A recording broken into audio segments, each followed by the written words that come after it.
L-istħarriġ li jsir kull sena mill-Kummissjoni Ewropea fost il-familji u n-negozji f'pajjiżna wara li matul Ottubru l-indiċi tas-sentiment ekonomiku għal Malta laħaq il-livell ta' 110. Dan huwa 10% aħjar mill-medja storika u kważi 30% aqwa mill-livell ta' Ottubru tas-sena l-oħra.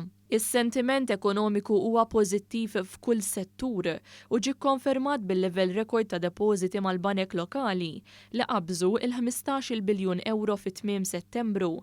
Dan l-ammont huwa id-doppju tad-depożiti li l-familji Maltin u Għawdxin għamlu qabel inbidel il-Gvern fl-2013. Minkejja l-pandemija l-familji fadlu kważi 2 biljun euro. B'kuntrast fil-kriżi tal-2008 id-depożiti tal-familji kienu naqsu għal madwar 15-il xahar u kien hemm punt li anke naqsu b'aktar minn 200 miljun euro. 12% tal-familji li ħadu sehem fl-istħarriġ sostnew li s-sitwazzjoni finanzjarja tagħhom se titjieb fi żmien li ġej.